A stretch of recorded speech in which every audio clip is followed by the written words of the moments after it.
can hear? Okay. Okay, I'll turn it back off. Oh, no, No, leave it on? All right, leave it on. Yeah. So don't wander off is what you're saying. Technically you can, because Yeah. it's no wires. Yeah. Usually back in the day, we used to have wired ones, and people would just walk up to the register. Yeah, yeah. Okay. That would be bad. I've heard someone go to a restroom with their mic still on. Okay. Unfortunately. Well, we're ready to begin when the artists get here. I'm going to go over there and wait for them. I'm going to turn this off, but I swear I'll turn it back on. Now that I've been versed in...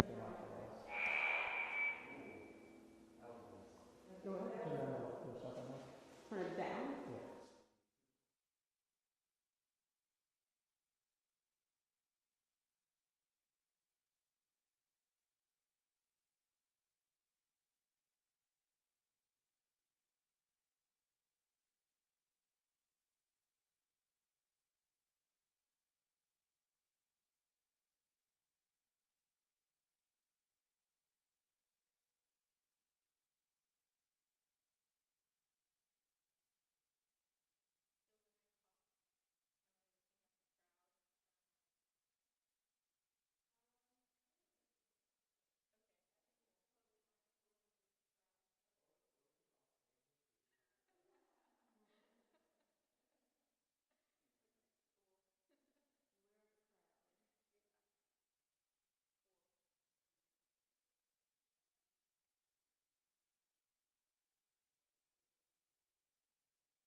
you Thanks for too. coming. So is it okay if you stay down here? Yes, Okay, yes, that's because- great. Oh, that's good. Okay, so I was gonna say we could figure it out, but it would be. Yeah. So No, thank it's you. fine. That's great. Okay, cool. So this will be good. Oh, I'm sorry, I have to turn my microphone on. We're not starting yet.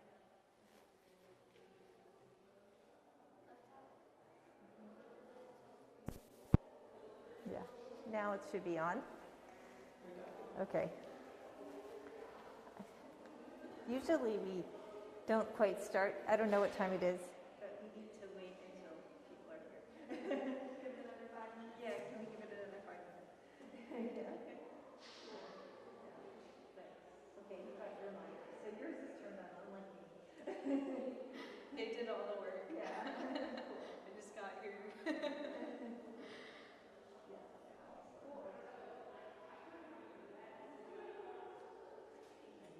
You can still talk about the work upstairs, just we'll just mention it. Yeah. Yeah. Yeah. Cool. So you're gonna read what's on the No, wall, or you're I am just not. I'm going to introduce you. I'm going to read your bio part. Okay. So it's on the wall, and then you can take it away. You've got 10 minutes. If you get stuck, just take a look at it and I'll ask you questions. Okay. Yeah. Yeah. Is it okay if I don't make it a whole 10 minutes? Yes, or it if is. You I can open up to Q&A earlier, because people will have questions for you. Yeah. Yeah. I'm looking at Olivia. I know she has questions. Okay. Great. So yeah, we can have more of a dialogue. That's fine. Cool. Great. Yeah. Yeah. Because I'm not sure. Yeah. You know, timing.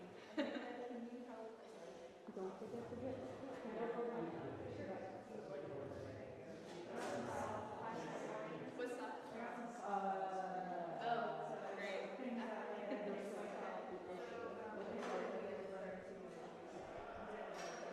Yeah. Awesome. I'm gonna go spit in my phone.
I think we're going to start soon.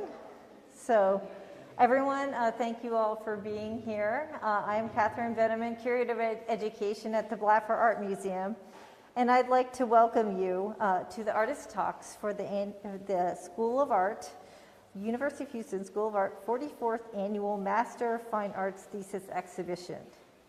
Each spring, the Blaffer Art Museum and the University of Houston School of Art proudly present the work of the Master of Fine Arts degree candidates who are in the following departments. There's 5 areas: graphic design, interdisciplinary practice in emergent forms, painting, photography, and digital media, and sculpture. This is the exhibition on view showcases the work of highly developed bodies of work that are produced in the studio-intensive environment over a 3-year degree program. And today we're going to showcase the work of 5 artists, and then on Wednesday and Thursday, come back, same time, same place, for the remaining artists. A little bit of housekeeping: the route will flow downstairs from one artist to the next, and there's a little bit of setup time in between. Each artist will speak for about 10 minutes with the 5-minute question and answer period. The artists today are going to be Tiffany Nesbit in sculpture, Doug Welsh in painting, Liz Gates also in painting, Haoua Amadou in photography digital media, and Brent Reaney in photography and digital media. So today we're going to start with Tiffany's work. So to introduce Tiffany Nesbit, she was born in New Orleans, Louisiana, and graduated from the Disney University in Orlando, Florida, and then received a Bachelor of Fine Arts degree in sculpture from the Southeastern University of Louisiana. And right now, she's pursuing her MFA, obviously, and going to graduate. She has co-curated many local art events, community murals, and exhibitions throughout Louisiana. Selected solo exhibitions include Serious Traits 2 in Elgin Street Galleries in Houston, and Serious Traits 1 in Third Space Gallery in Houston. In Louisiana, she had solo exhibitions at the Hammond Regional Arts Center, Heritage Bank of St. Tammany, and Gallery of Covington City Hall. And welcome Tiffany, who also mentioned that she does teach. In addition to teaching at UH, she teaches wheel throwing at Third Coast Clay in Houston. So welcome. Thank you.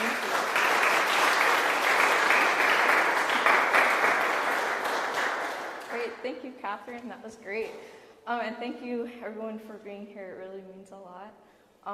So I'll get right into it. So, like you mentioned, I am from Louisiana. A lot of my practice is very heavily influenced from where I grew up, especially the landscapes where the bayous and the rivers connect in Lacombe, Louisiana, which is about like 30 minutes from New Orleans. And also very influenced by the landscapes and the animals that I grew up with on my family's farm, also in Lacombe. So a lot of my practice, especially the color palettes, the forms, the shapes, and the personalities of the animals that I grew up with are very much intertwined in what I do. Even like stuff that's not in my art practice, but even in my day-to-day life, it's very much a round circle of what I think about and how I handle things and just how I treat life, I guess. Circle of life. So I guess I'll start with this piece, Piles and Bundles. It talks a lot about different things that I find in, like I said, different waterways in Louisiana. Specifically floatsome and jetsomes, or what I call trash islands. And not really thinking about like, oh, this trash is just awful and terrible, but more thinking about how interesting it is that all of these pieces of trash just like continuously are like running through these rivers over time, and over time they create these like mass islands. And a lot of the animals in the environment, like, yeah, it is kind of sad that over time they're eating this stuff and it hurts their bodies and whatnot. But at the same time, it gives them a home. Like, it gives them protection from bigger animals and predators that are out in that space, right? So like if a giant bobcat or something comes out of the woods, the birds can fly onto the trash islands and escape. So it's like this bittersweet harmony of what's happening in those areas. So that's a little bit about that. I'll talk like a little tiny bit because I want to get through like all of them. Nest is a piece that I started when I first got to Houston, and it's very much thinking about like making homes for the animals on the farm with my dad and helping him make these like safe places to put them at night so the predators don't come and like eat them, and like you'll find like something really sad the next morning. You won't have like your chickens the next morning. So just thinking about that and like building these safe homes and these safe environments for these animals that I love and cherish and that are special to live, just as a source of protection and saving them from the monsters that come out at night. So a lot of the materials used here are chicken wire, wood, zip ties, rope, things that you're physically using to build these makeshift homes for these animals. And that kind of leads to what I have on the staircase. I call them my cackling hens upstairs. Again, referring to the groups of chickens that we had back home on the farm, and catching them every night, because we have a lot of free, like all of our animals were free range, so it was like our duty to go and pick them up at the end of every day so they don't get in someone's tummy for dinner. And so again, that's talking about that and the motion of having to pick them up every night. And it shows their faces either angry or happy or like all these different emotions that chickens may have, in this cartoony way that we can relate to as humans, right? Like, they're not exactly these realistic chickens, they're very cartoony. They look kind of like old school Warner Brother chickens. But again, it's just like something that we as humans can relate to, and bringing those animal characteristics into our world as humans. And then the piece next to it, barbecue fish, again, it's just taking pieces from the farm that have been old, that's been old and weathered and naturally weathered from just been sitting in the dirt for like 20 years, and refinding it and repurposing and giving it a home and bringing it from the past or my past memories into this present day time, and speaking about like remembering memories with like going fishing with my dad or like my mom or brother. Things like that. So I guess I'll end it there because I don't know how many minutes, but I'll open it up to questions if anyone has any. I'm going to start out. Can you tell us about how you decided to design this installation with the piece in the back and the sculptures in the foreground? Yeah, so similar to the rest of my practice, I do a lot of bundling and tying and just making things ready to be moved easily, because I do a lot of like art markets and festivals with like pottery and different wares. So I think it's just a survival mechanism that I have, that it's just like, okay, let's make this ready for like this installation, but when it's time to go, it's like it's time to pick up and go like now. So layering and bundling these things in a way that they're easily movable and can at the same time like hug each other so the weight doesn't collapse on itself. So I think it's just a way to make them shift the weight in a safe way as well. And I'm very much like a material person. Like, every single piece has been completely made by hand built. I don't use like molds or anything like that. I feel like as the artist, I have to like touch every single piece. So it's just an accumulation of objects that I've made over the past 3 years, and kind of relating it to thinking about like objects like traveling and accumulating over time. So I think this just being presented in this way is just the best way to show that idea. And then the collages in the back are resembling, I think about them like going for walks in the woods, and how when you're walking in the woods, you don't exactly focus on one thing unless you're purposely walking up to like a tree and looking at this like one insect. You're naturally just like looking at the horizon and everything's kind of blurry. So I wanted to bring that same effect into the drawings in relation to the ceramic pieces in the front. So thinking about it as like, this is that object that you have to physically walk up to and focus on, whereas like this collage work in the back is like the blurry tree horizon line. So kind of thinking of it like that, bringing the natural landscapes into the gallery. And all of those pieces in the collages is like old drawings that I've done like 6 years ago, and then have like ripped them apart and then put new block prints, like woodcuts and silkscreen insects. So bringing like the old work into the new work and sewing it together and then tearing it apart and then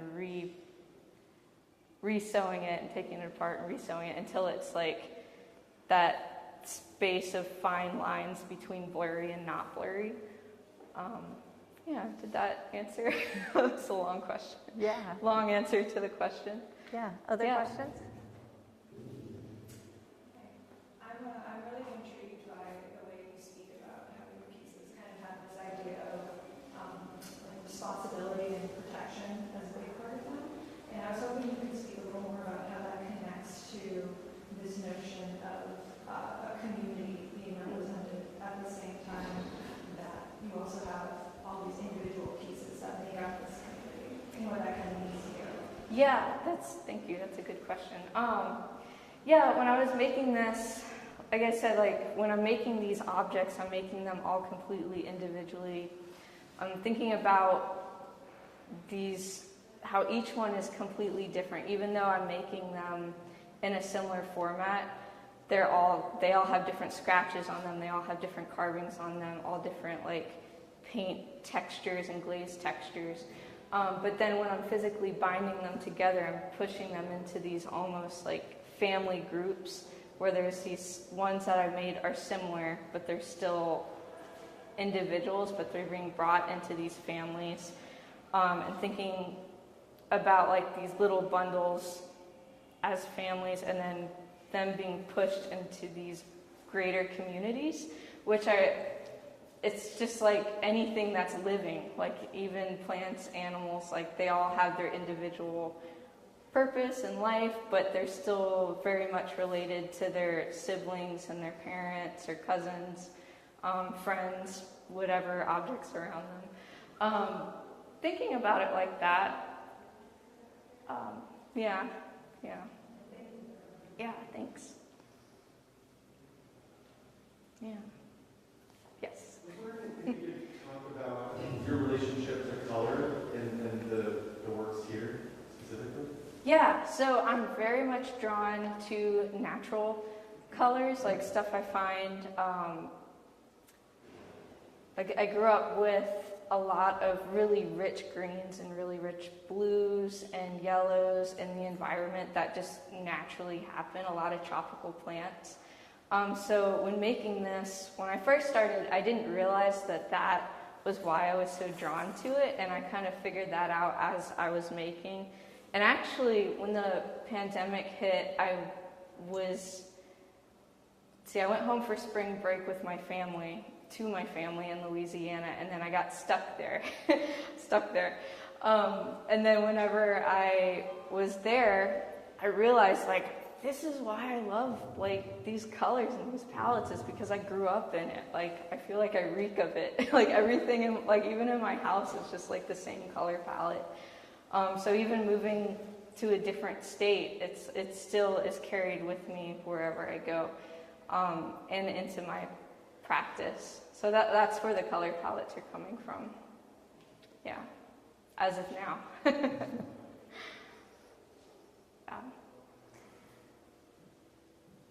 Yeah. Is there one last question? We might have time. And I'm looking at the back with silkscreen pieces. They almost look like text, the way that you put them together. Is that intentional, or is that an accidental thing that happened? Like, I keep trying to make that back thing read as something, but I don't know if that's intentional. Yeah, I feel like maybe not a written text, like maybe not like a book or something, but I was having a conversation with another artist friend about the installation, and she was like, did you mean to make it as a map? And I'm like, I think that's what happened. Like, maybe not, like you said, a written text, but I'm making maps of those landscapes. And maybe not at the beginning trying to do that. I think I was more focused on like making the animals and personalities, but as the practice grew, it became more apparent that's what I was doing. So yeah, sort of. Well, thank you, Tiffany. Yeah, thank you, everyone.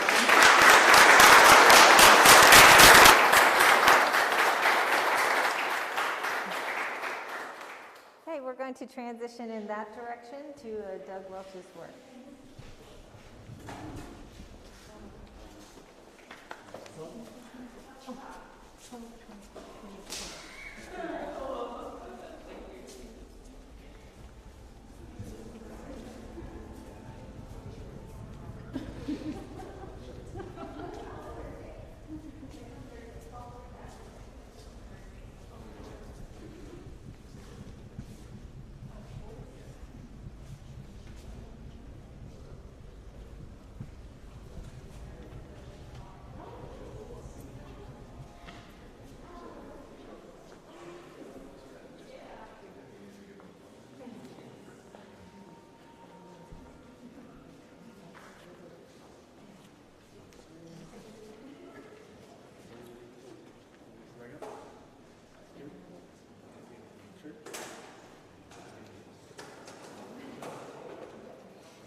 Okay. Test. Does it work? Okay. Okay, welcome everybody to artist number 2. We're welcome to Doug Welsh's talk. Doug Welsh is an abstract painter based in Houston, and he received his Bachelor of Arts degree from Bates College in Maine, and is currently an MFA candidate in the painting program. In 2019, he was included in the group show in Horsham in the United Kingdom. He has participated in group exhibitions in Houston as well, at Blaffer Art Museum, Anya Tisch Gallery, Box 13, Hardy and Nance Studios, UH Third Space Gallery, Williams Tower Galleries, and Interspace Gallery. So, welcome. Thank you so much, Catherine.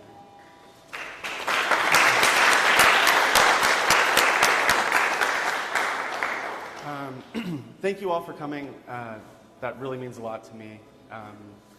Thank you to my professors who were just really instrumental in my development over the last 3 years. The Blaffer team, all of you have been wonderful to work with.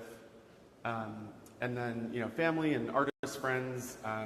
I consider you all kind of my unofficial thesis committee, and you've really helped me get through the last 3 years. So thank you very much. So it's a quick talk, so I'm going to kind of focus on 3 elements of the work: content, process, and influences. And then I'm going to finish up kind of showcasing this large painting behind me. But I will reference other paintings down here and upstairs as well.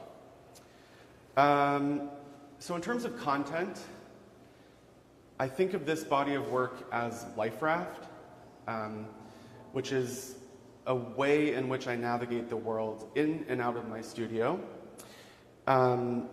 It's a philosophical approach, and I actually want to thank someone in this room, Olivia Eck, an MFA student who wrote the panels for everybody's work in the show, did a great job.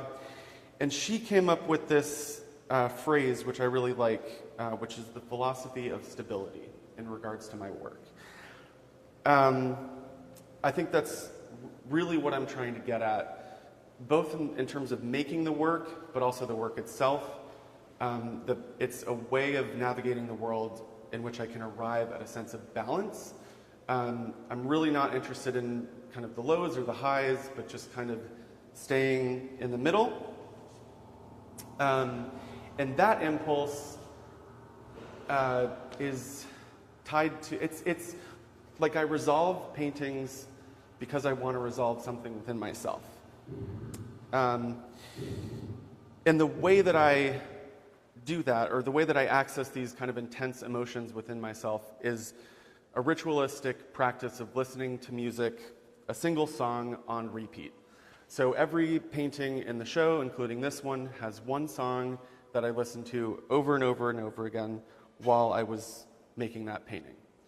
And what I'm interested in is how I can start to describe moments of like tenuousness, precariousness, connectedness, slipperiness, moments of discord, peace, harmony, and how some of those things can kind of butt up against each other simultaneously within a painting. And then thinking about using line, color, texture, shape, form to describe some of those emotions. So in terms of process, there's a small painting around the corner. It's a blue one. It's called Team. The music is Lord. It's a song that I heard back in college.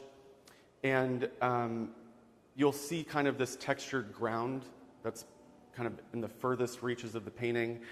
And that's what I kind of build the shapes and forms from. So I start with this kind of textured ground, and then I'm building the forms from there. The color relationships come from one of three places. Most of the time, it's just listening to the music and kind of thinking really about what feelings that brings up and how I would describe those feelings with color. So that's one way. Sometimes I borrow colors from other artists if a song reminds me of a specific painting. So in this case, initially the color relationships came from the large Cy Twombly painting in Cy Twombly Gallery. I can never remember the title. It's something about Catullus on the shores of Asia Minor. There's a small painting upstairs, Dreamer's Wake, that comes from a Norman Bloom painting. Thank you, Raphael, for introducing me to that. And then there's also, sometimes it's symbolic. So there's a painting upstairs that's in honor of my grandmother, my Nana, and I was really thinking about those colors as a symbol of who she was and what she meant to me and to the people in her life. So that's kind of a bit about my process. In terms of my influences, they're kind of all over the place. There's this little red painting out here, My Type. The music is by Saint Motel. There's a lot of kind of references in that painting, but just in general, I think a lot about Forrest Bess, an artist from Texas, from Bay City, like 40s, 50s, 60s. I think he passed away in the 70s. But he spent his whole life working as a bait fisherman there, had connections to New York, showed with Betty Parsons, was in correspondence with Meyer Shapiro and a lot of other important people at the time. But he would encase his frames, or he would frame his small paintings in pieces of driftwood that he would find. And so all of the small paintings are framed. My dad builds the frames, which is really wonderful. But that's kind of a bit of a nod to him, to Forrest Bess. Another big influence on my work is Carrie Moyer. So not just artists of the past, but like contemporary abstract painters. She's just incredible. She's really trying to imbue abstraction with a sense of like feminism and queerness, which is so refreshing. Her sense of color is just very just clear and incredible. So she's definitely someone I'm looking to. And then actually the show here, Molly Zuckerman Hartung, the show itself, and getting to meet with her in my studio, I mean, that really shifted the way that I think about painting, the way that I paint. So some of the smaller paintings, especially upstairs, they came after that studio visit in February, and I started to think more about like three-dimensionality and like a light source within a painting, and starting to use like spray paint as a vehicle to kind of layer and create form. And speaking of those three small paintings upstairs, those are the most recent paintings in the show. They're kind of heading in this direction of being kind of like more queer, more femme, more sparkly, more colorful, and also smaller. My work is getting very small. So that's kind of, as I'm graduating, that's where the work is going. So finally, I just wanted to talk a little bit about this painting. I didn't set out to make a really big painting. I just really wanted to make a painting in response to Beethoven's Ninth Symphony. And if I was going to do it, it had to be this big. It couldn't be this big. And it's a piece of music that I've really had with me for a long time. When I was in high school, I listened to the fourth movement, Ode to Joy, every day on the way to high school, because it was the exact length of my bus ride. So I've always kind of had this relationship to music, and this piece of music has been with me for a long time. I wanted to explore it. So when I was kind of listening to the music, it did remind me of that painting of Cy Twombly's, and so initially the colors were referencing that.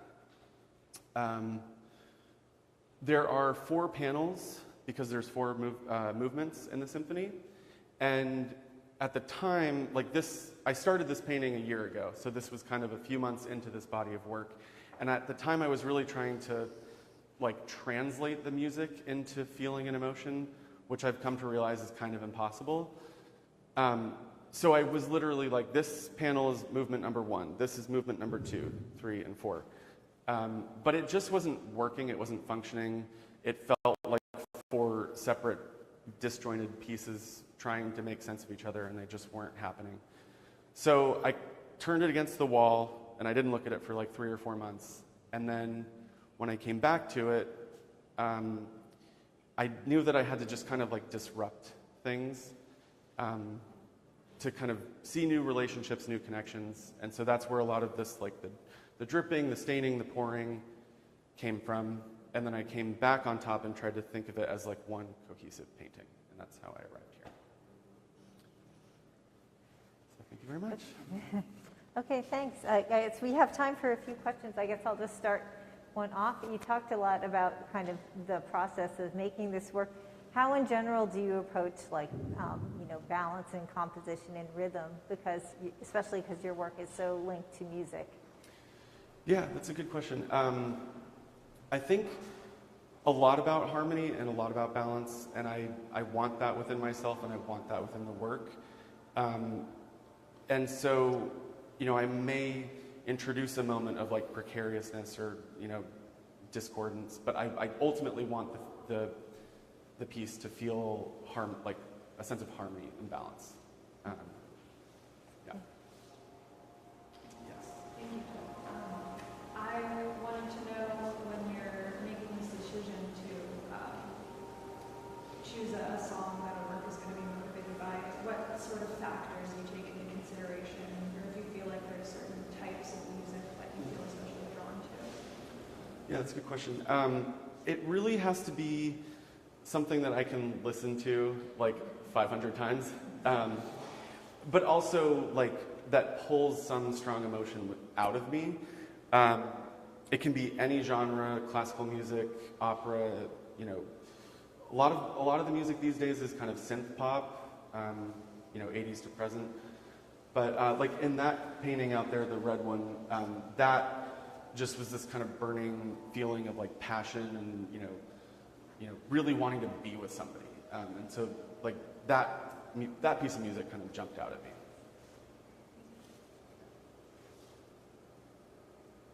Can you talk a little bit about the texture of your paint is so specific? Can you talk a little bit about what kind of paint you use and does that choice, how that choice fits into what you're doing? Yeah, good question. So everything here is house paint. The smaller ones are house paint and spray paint. I am really interested in like taking, you know, everyday ubiquitous, you know, pieces of or material and trying to kind of heighten them in some way. And I also just really like going to paint stores and getting, you know, 25-cent return paint cans and thinking about how can I incorporate that weird color that I wouldn't have picked into my whole mix.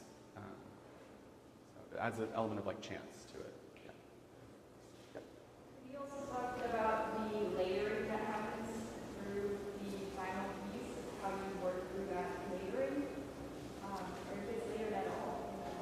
Yeah. Good question. When I started this series, I wanted everything flat, and it was just shapes butting up against each other. And it's over time, it's just become more and more. I'm seeking space and depth more and more. And I think, especially in some of the smaller ones upstairs, you start to see that, or even the red one out there. Yeah. How does the color influence the flow? So you listen to this music, and it creates a kind of vibration or an emotion. Does that impact how you choose these colors? Absolutely, yeah, for sure. Yeah, so for most pieces of music, I'm just listening to the music and it's evoking an emotion and I'm describing that emotion with color. There are some cases where it is more symbolic, and then as I said, sometimes I borrow colors from other artists.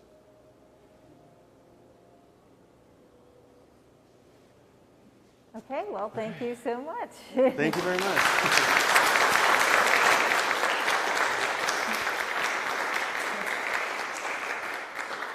Now we're going to do the quickest turnaround ever and go to hear about Liz Gates' work.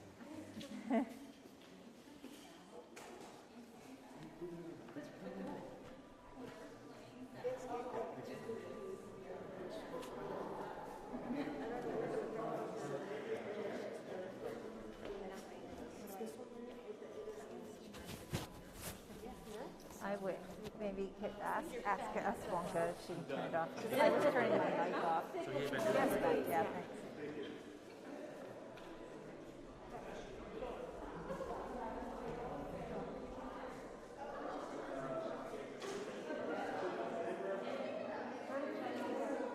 I would say either side or just fine. If you have all this room in here to walk as well. Like interpretive dance. Yeah, absolutely.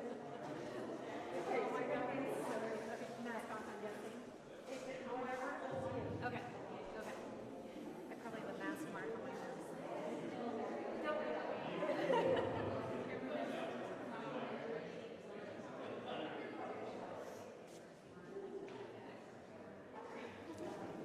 Okay, thank you everyone for making the quick turnaround with us.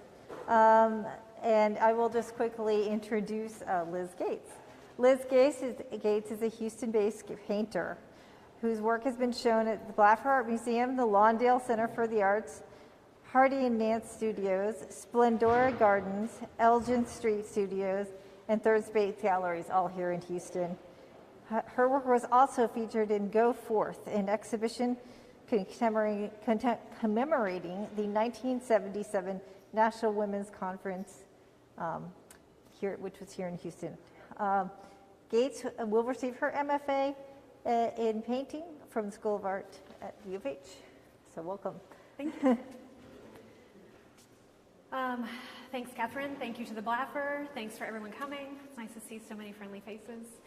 My work is about deconstructing and reimagining symbols of motherhood and I'm specifically interested in the tension that arises in a person when they take on this role. There's the balance between, or the tension between responsibility and the desire for rebellion. And then, once you're a parent, how do you rebel with responsibility? That sort of like push and pull there. Also the dichotomy between parenthood and individuality.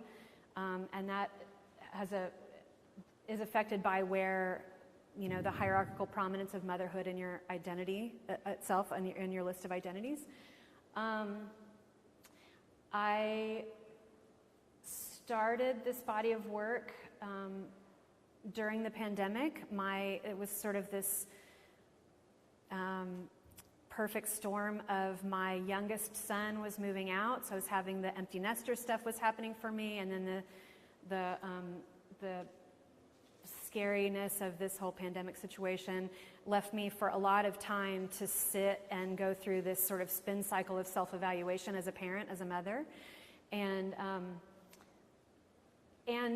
thinking about the conversation of motherhood and mothers and children, but motherhood specifically in art history, and how there really is, as Mary Kelly put it, so she said it best, that there's only saccharine images in art, historically speaking, of motherhood. So thinking about how to talk about motherhood in a way that removes it from like potential sentimentality or nostalgia. And so in thinking of that, I situated the work in the realm of like the minimalists. I was looking at a lot of Robert Ryman. I was looking at my girl Agnes Martin a lot. Agnes is always in my brain when I'm thinking about this work. And also like Theaster Gates, specifically the fire hose paintings. I was thinking about those a lot. And so that brought me to like material choices, like thinking of a way to subvert that, the nostalgia and the sticky sweetness that can happen when you're talking about motherhood. Going into that realm really helped. So taking the color out, thinking about raw materials, and looking at the mundane tools of motherhood as the starting place of this, and thinking about them as raw materials for the work, thinking how to use them without, like, in a way that mitigates them as little as possible. So not adding color, not adding a lot of design to it, or a lot of, not over-touched, I guess. I don't know if that's even, I think I just made that up in my own head. But so thinking about it that way, and then making choices about how to feature the mother as the subject rather than the object of the piece was also important to me. So taking all figuration out of it, taking text out of it, for the most part. And so that's where the seams side is almost always facing out, or there's always some seemingly unfinished edge or something. And my thought in that is that I'm privileging the mother as the maker, or the mother as the creator of this, and giving her the position of being heard instead of seen. That's how I see the seams in these.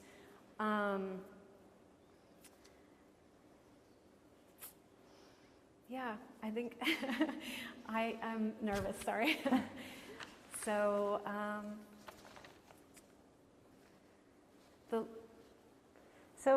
when you're kind of thinking of your work together, how did you start? Like, how did you start kind of putting together some of the ideas?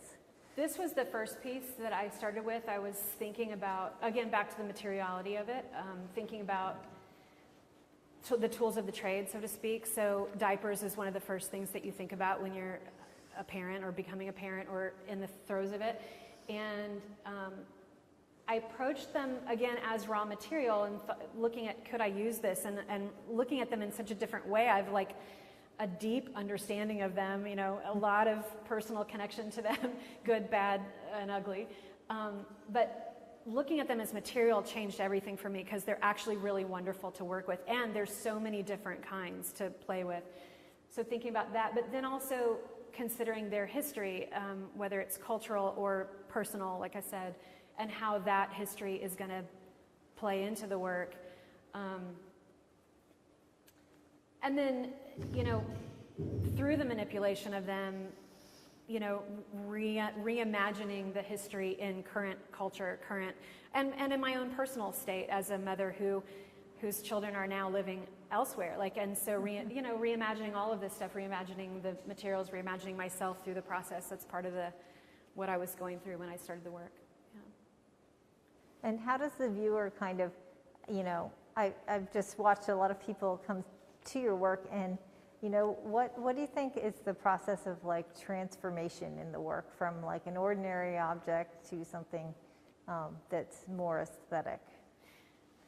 I think, at the end of the day, I don't necessarily, I'm not married to the idea that people know what the work is about. Necessarily. I want the work to stand on its own for anyone approaching it, so I'm hoping that there's several entry points to it.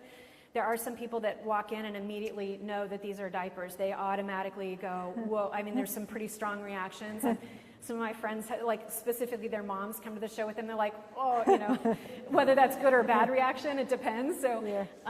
So there's that kind of the symbol definitely is there. But then there's also sort of, I've found an interesting sub-symbolic thing happening for some people that don't have an immediate connection to the diapers.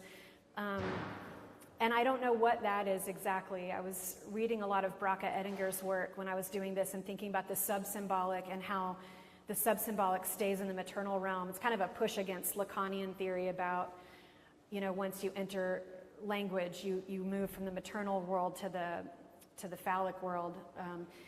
And so I really argue with him about that. I think that that's not necessarily true. So I don't know. There's an interesting reaction from people about the work itself. And so, but at the end of the day, I want them to look cool.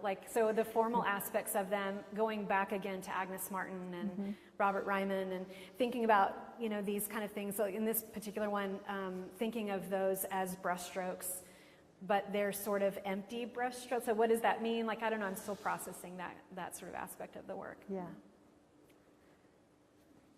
Yeah.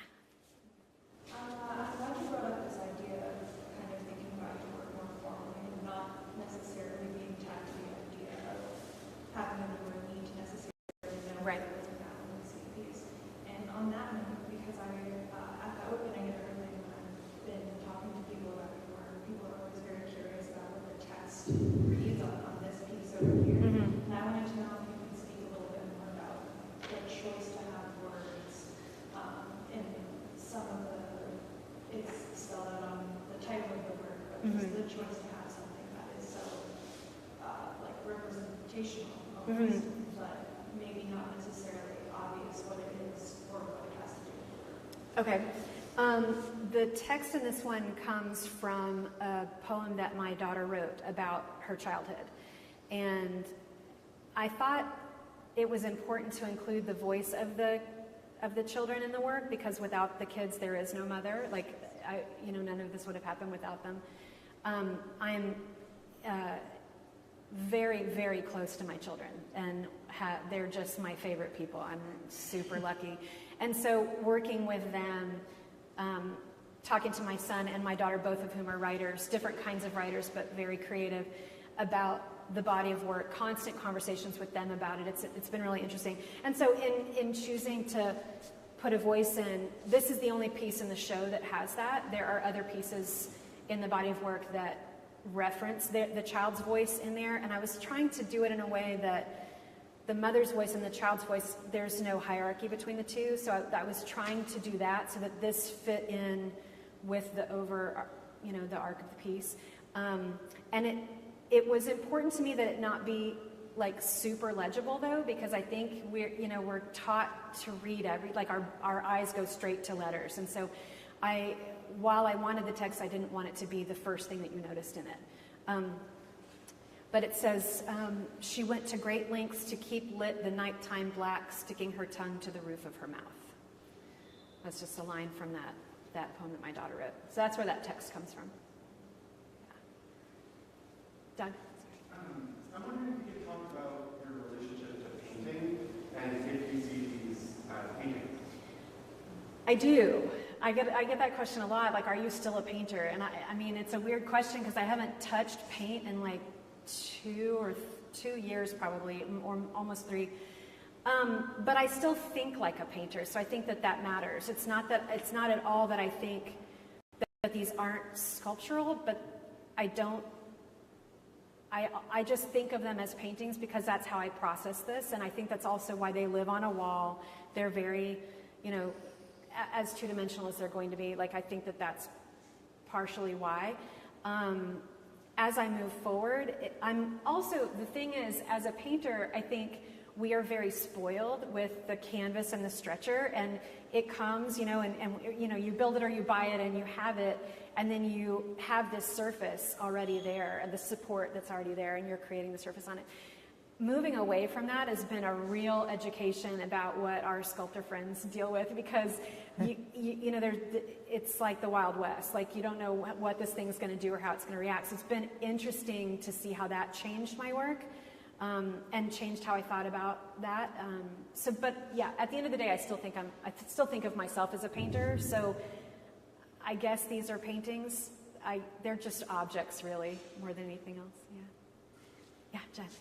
So thinking about both the text being kind of an anomaly in its body of work with this piece, and then also thinking about Doug's question about painting, I wanted to ask you about the piece in the hall, which I believe may be the only piece in which you intentionally colored the diapers. So that stands out to me as something uniquely different, and I was wondering if you could speak to that. But then also now I'm thinking about painting, and I wonder if applying that pigment is somehow related to this history of materiality within painting.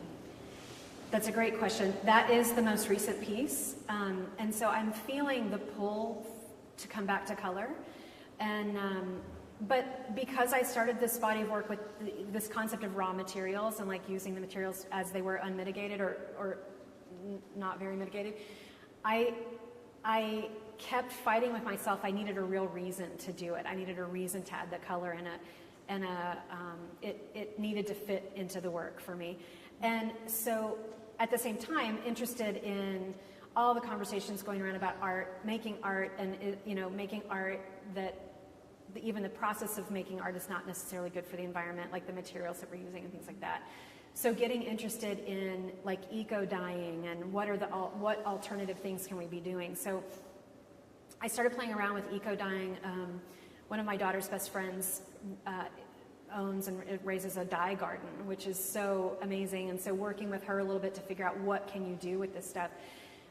So that was, initially it was just testing the colors, and then when I put them together in that piece out there, because it's eco-dye, I guess, and because of the nature of the materials that I'm working with, they all come out a different color even though it's the same dye bath. So once it's dry and like looking at them, piecing them together, I think it does fit in terms of like referencing that labor again, that gendered labor that comes along with motherhood, in the washing and the fading and that sort of thing. So I do feel like it can live in the work, and I think that's where I'm probably going, is adding that idea as another layer into the work. Yeah, that's a great question. Thanks. Thank you very much, Liz.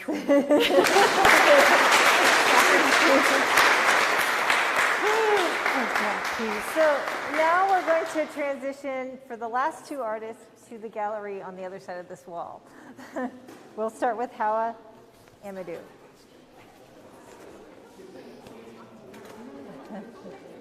Hey.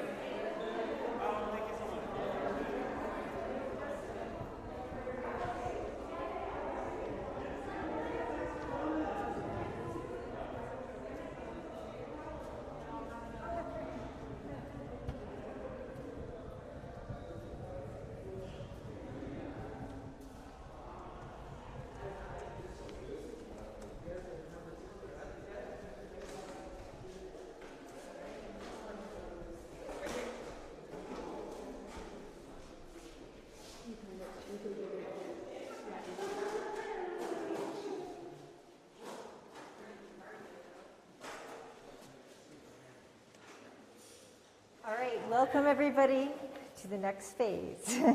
Welcome, Haoua Amadou.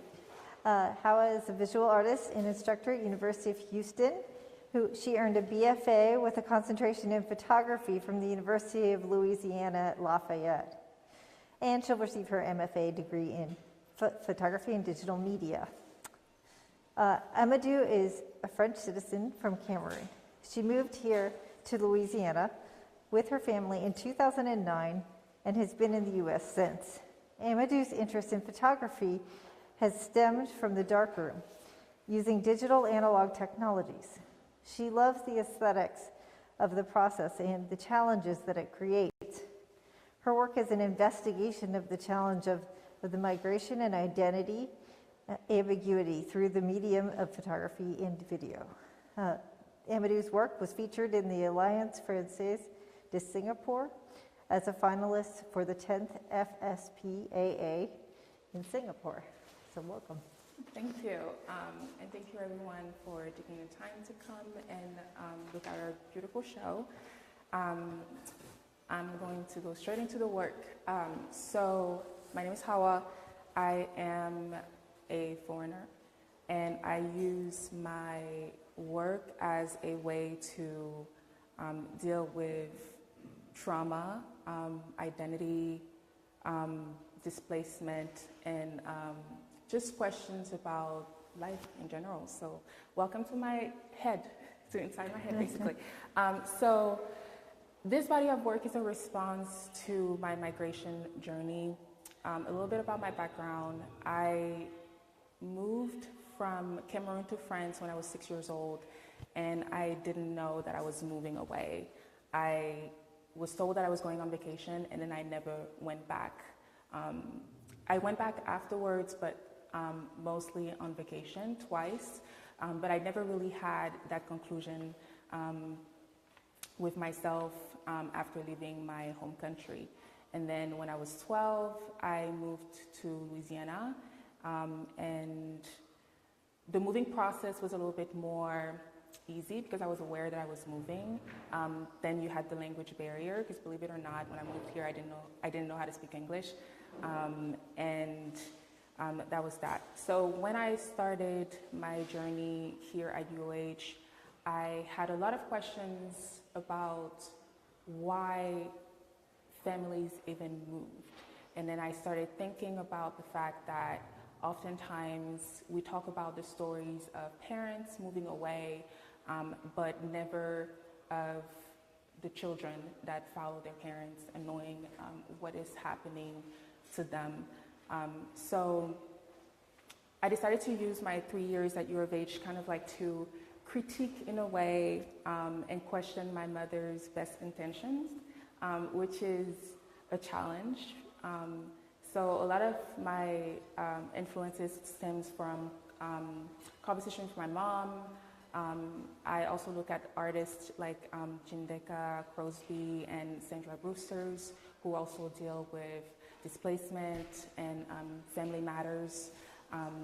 And in my work, I personally believe that photography really gave me or allowed me to really express myself fully. And it started with myself. I took a lot of self-portraits of myself, trying to reconnect with my cultural background, understanding what my mother and father tribes were like, because it's something that I never fully experienced. And then once that was done, I started looking back at family archives, trying to remember places from Cameroon, or just remember Cameroon as a whole, and trying to make sense of what had happened to me in the process of migrating here. So what you see here is really just a combination of imagery that is either decomposed or fragmented.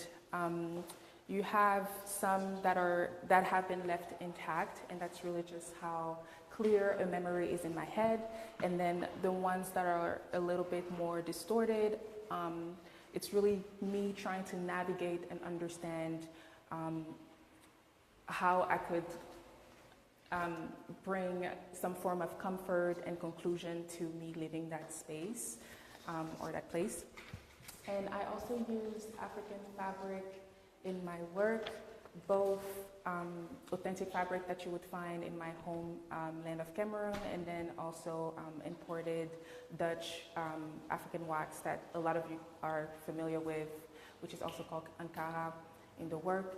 And also while working on this body of work, I realized that I was a product of the colonial rule. I like to see myself as a post-colonial entity, let me just put that this way, and simply because my first language is French, and it's not really supposed to be. I'm supposed to be speaking either Haoua or Dominique, which are the two native tongues of my parents. So it really is a critique on just all of that. And sometimes in some of the images you would see pieces of immigration documents. I am still going, and I'm still in that process of trying to stabilize my immigration journey or my status in the States. Don't worry, I'm legal. But it's really just frustrations and just a roller coaster of emotions. And some of the colors are vibrant because that's basically how I see my dreams, and that's also the culture that I come from. That's what I know of African culture with its bold colors and vibrant sceneries. It is also important that I mention that this body of work was also a collaboration with family members. So because of my immigration status currently, I can't really travel outside of the US freely. So I gave my mother disposable cameras to bring back to my home country with a list of different things that she would photograph for me. And I basically revisited and saw Cameroon through her eyes once again, and through my uncle's eyes, because he was kind of like her assistant. So yeah, it is a very emotional body of work to work on. Some pieces are more, I guess, precious than others, but collectively, I'm glad that I use this as a therapeutic way to evacuate the frustrations and stress that I have felt and am currently feeling regarding dealing with immigration. You talked a little bit about the idea of fragmentation in your work. Can you kind of walk us through that in terms of, like, how did you make the decisions and how to display it? Yeah, so basically I see this wall kind of as the beginning of the journey, and then the end of the journey, which is this silent single piece printed on fabric on this wall. So in terms of selecting which images had to be fragmented and which didn't, I really go by what I remember. So if I remember an image clearly, I would leave it alone. If I remember an image a little bit more blurry, just like the images right here at the top, I would start chipping away or dissecting the image a little bit more, and then something that I completely don't remember but know for sure that I have been in that space, I would completely destroy it, just as the first one. Mm-hmm. Yes. How are they grouped? Like in your personal flow? Well, the way you said, you took the picture and sometimes you fragmented them, but just the arrangement itself on the wall, like how does that connect to your memory and the way you experienced it? It's basically, again, going back to my dreams, how I see my dreams. So I dream in 3 different countries, and sometimes I'm in a space, I'm in France, for example, and I open one door, and then I'm in Cameroon, and then I open another door, and I'm in Louisiana. So with the different placing, that's what I kept in mind. So you have a space that's in Louisiana next to a space that's all the way in Douala, Cameroon, and then another one that's back to Louisiana. So a lot of going back and forth that I try to represent or make sense of it on the wall as well as in my dream. Miriam? Yes, so I was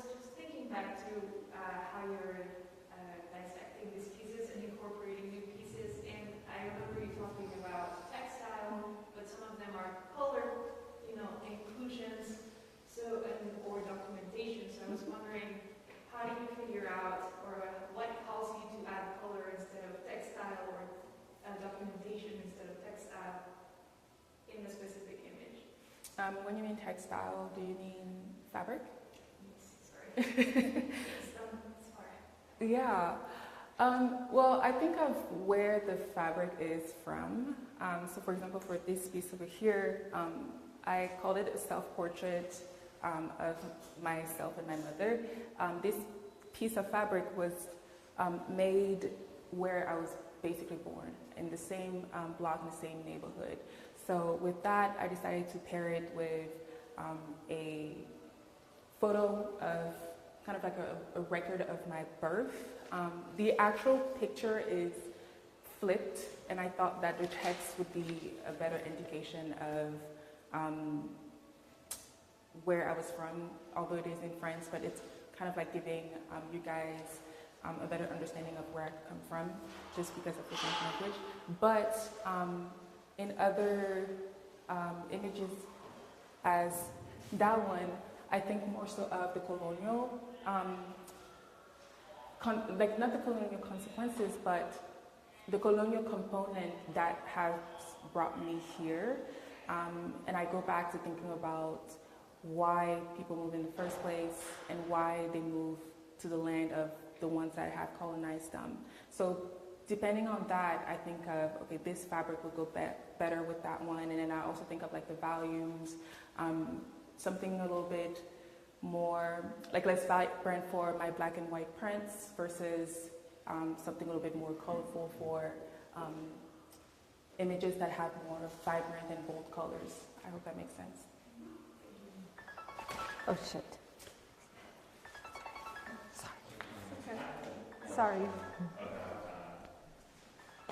The fact that you've been thinking about this work over the course of years investigating and the inclusion, I know you had phrased it as this sort of contemplation of suddenly leaving your home and then thinking about the decisions of your family, your mother, involving her in the process of making. How did that factor into how you were to display the work? And do you feel like in some way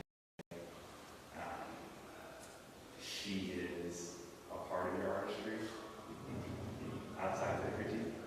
Yes, she definitely is. Like I said, a lot of my influences really comes from the stories that my mom told me about her past. But is she a part of it? I want to say yes and no, just because when she saw the work, she completely removed herself from it. It was weird because it felt as if it was someone else that brought me here. And I was like, no, this is your doing. In terms of the archival images that I got from Cameroon, it was hers. Even the writing, it's also her handwriting. So she was really an important aspect of the work, even though she doesn't necessarily understand why I'm complaining about it in a way, because to her, she gave me a great opportunity. She's like, oh look, you're here in the States, you know how to speak another language, and you were able to see the world. I don't know, it's weird, it's strange. So because of how she sees herself and how she understands the work, sometimes I feel like she kind of like belongs to it, but not really, like she's a part of it, but not really. It really depends on those conversations that we keep having as we talk about the work.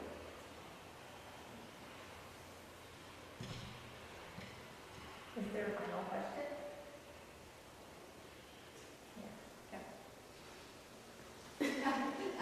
This is really just a curiosity question. Since we have time, I love hearing you talk about this idea of like doors, sort of like doors to different dreamscapes, and the frames very much are reminiscent of that, and then the way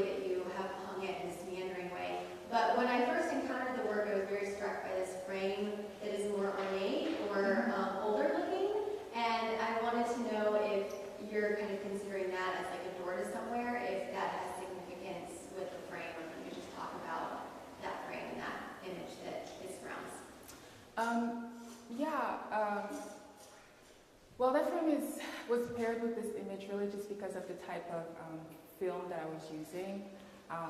It's expired film from 2006. And the colors are very saturated, as you can see. And when I was deciding which frame would go with which, I had this image in different types of frames, and it really didn't feel right. It felt like the frames were really just adding more to the desaturation of the image. But having kind of like this oldish frame made more sense. So it's more so of the technicality of it, what looks better next to this particular photograph, more so than the history behind the frame. Okay, thank you very much, Haoua.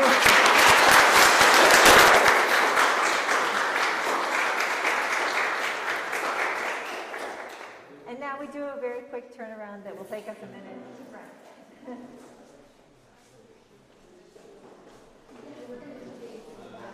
So we're just going back.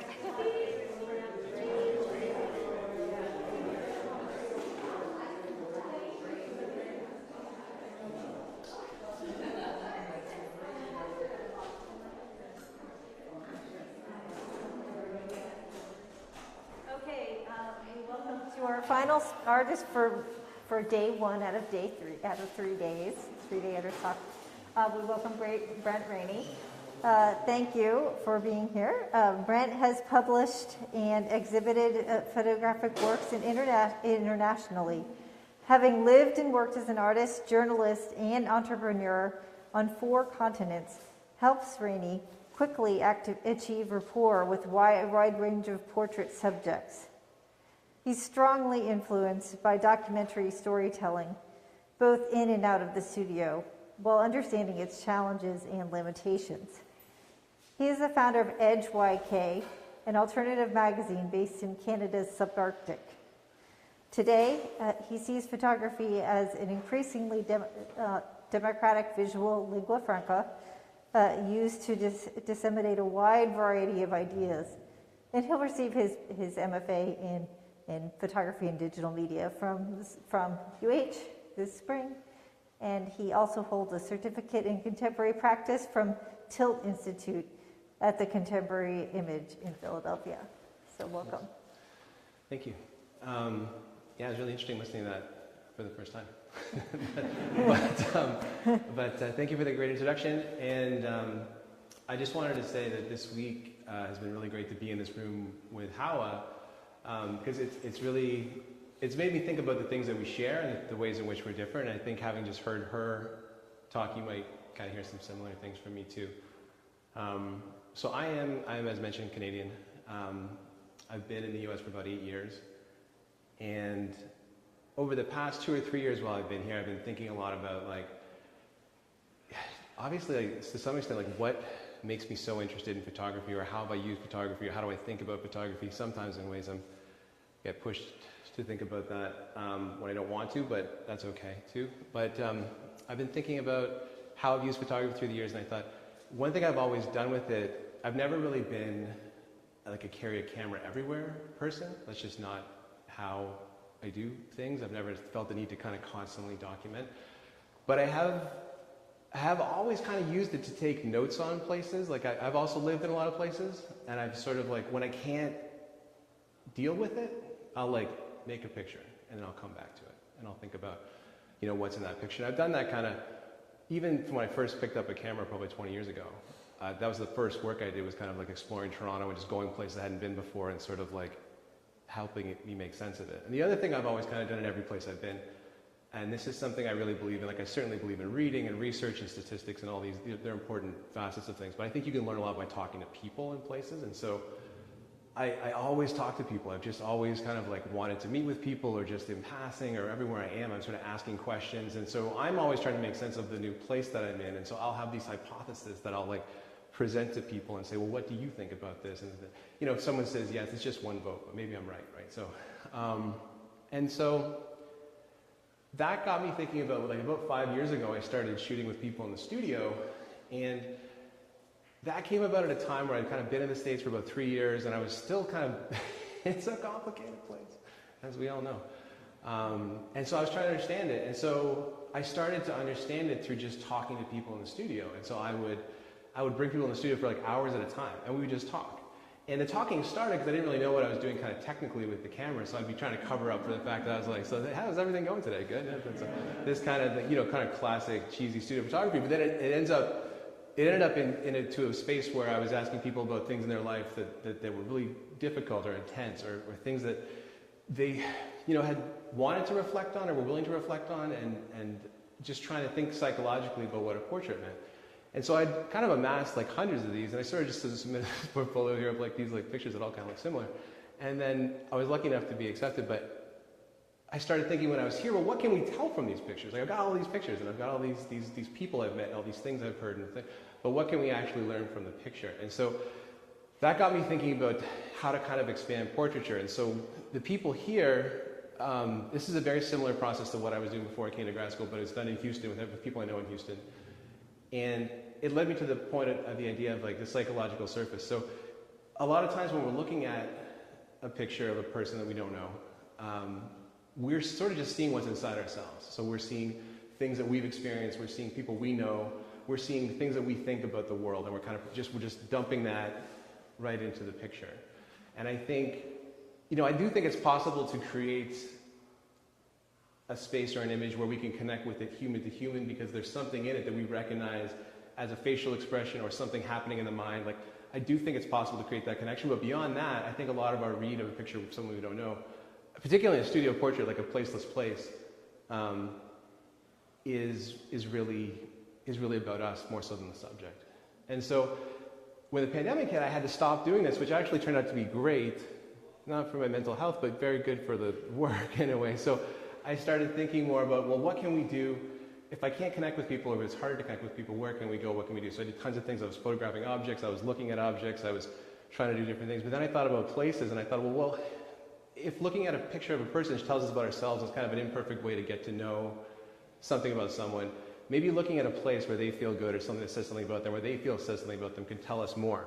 And so, and actually also in a conversation with Olivia, we had a good conversation about whether we're doing the same thing with the places as we're doing with the people, and I think to a large extent we are. But I think we also can look at them.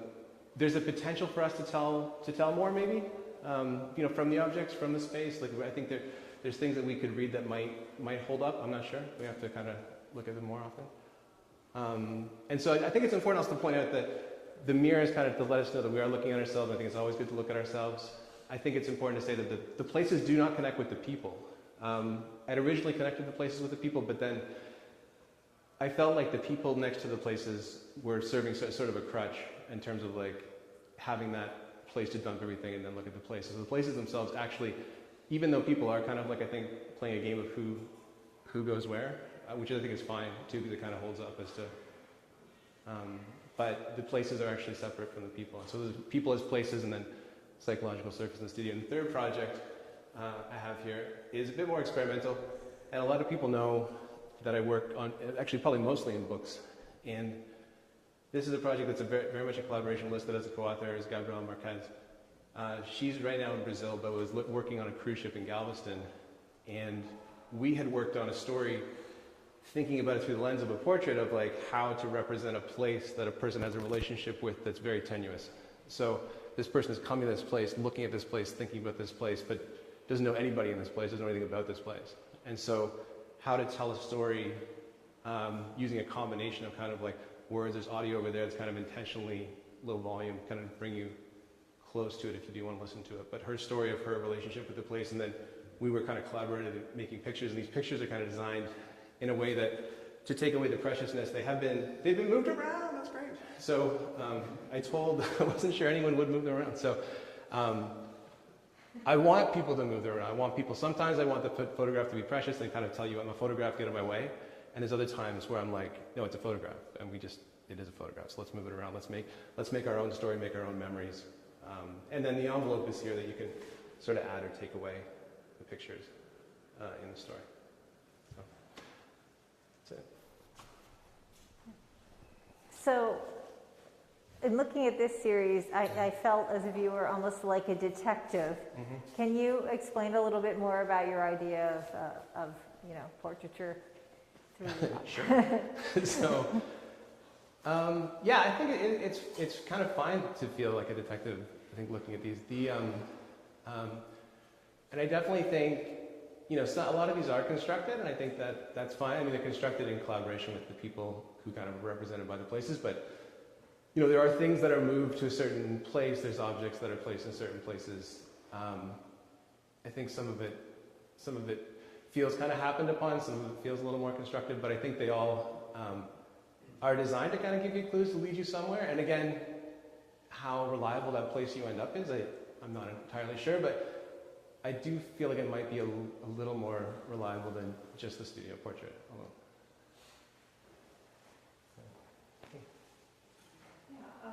So since the opening, I've had some good time to kind of engage your books over and over Thank you. a little more. And I'm struck by the different kind of book designs you work with. Sure. And I also just wanted to ask more generally what interests you about working in that like contained format like that. Yeah, that's a good question, and that actually, I hadn't wanted to talk about that, so thank you. I think especially when the pandemic hit, like I wasn't really sure when we were going to get back to galleries. And I'm not kind of on a baseline level that interested in galleries generally, and I'm more interested in kind of sharing and trying to find ways to get work at people in different ways. And so the book kind of served that purpose for me in the sense of like, I was amassing these pictures that needed to be together. I needed to find a place to put them together, and so the book was that for me. And then I've taken some really great courses on books and thinking kind of sculpturally about books and how materials function within a book, and you know how you can say something through the materials. And so I do my own. I'm being stared at by designers. I do my own design. I'm not a designer,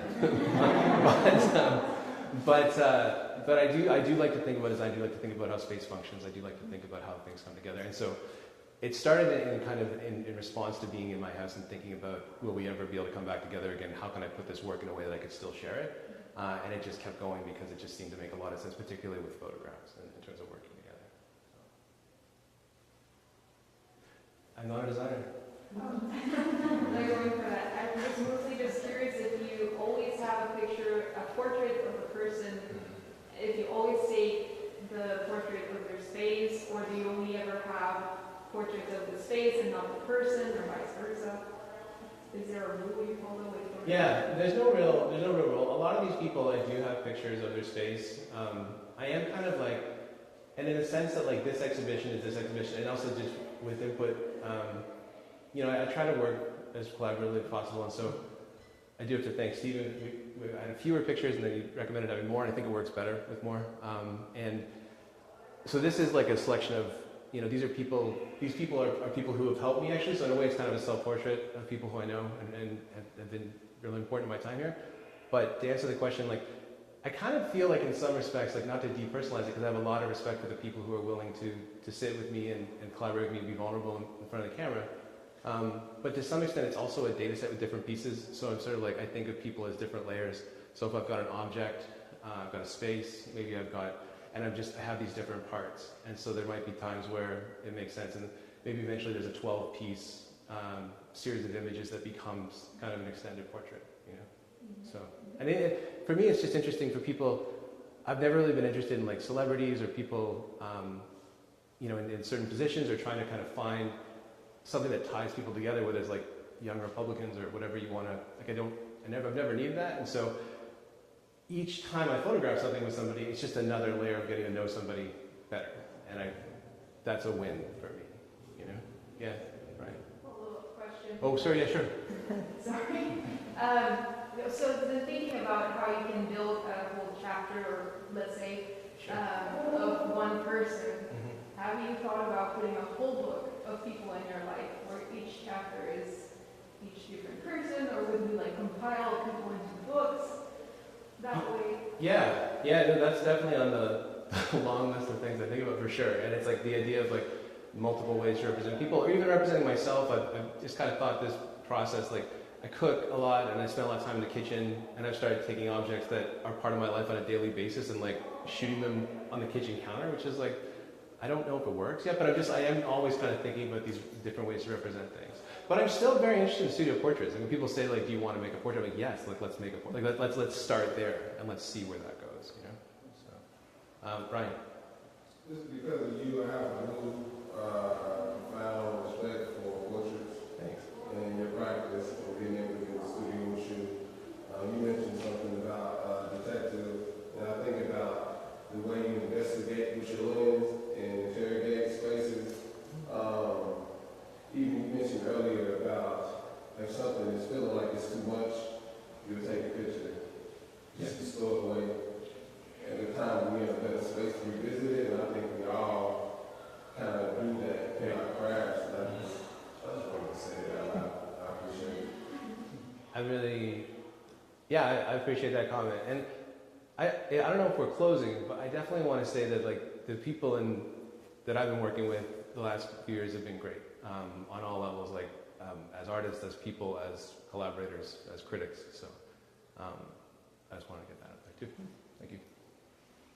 There might be time for a final question. Yeah? Okay.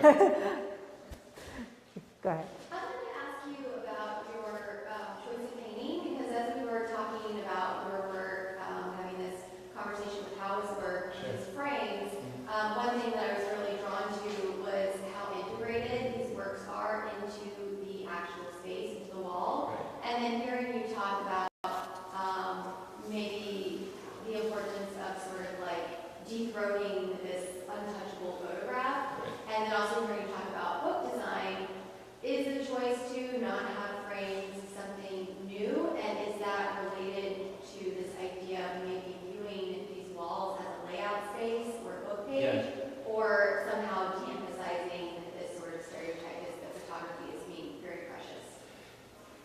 Yeah, there's a lot in there, and and that's all. I think that's almost all true. Like the book page idea or the design idea is definitely true. Like I visited this space like a lot of times to think about what would work in here, and I don't really think I'm like interested like in installation in kind of I'm an installation artist sense, but I'm definitely interested in, keep coming back to this word design, not a designer, but interested in like in how spaces function and how they do. And so I also do have a pretty long rant I could go on about glass, but I won't. But I'm interested in having the image be more immediate if I can. And this is a new material for me, and so I haven't worked with this too much in the past, but I do think it works in the way that it sort of lets you, I mean, the size over here I think is closer to life scale, but I wanted something that kind of would let you feel like you could connect with, it's obviously a photograph, there's obviously nothing you can connect with in it, but give you the illusion that you could connect with it, you could have a connection with the person, that person's ready to talk to you, that space is ready for you to enter if you want to. And I don't think frames are always bad, I don't think glass is always bad, but I think in this instance, I wanted that connection. Thanks. Thank you. Yeah.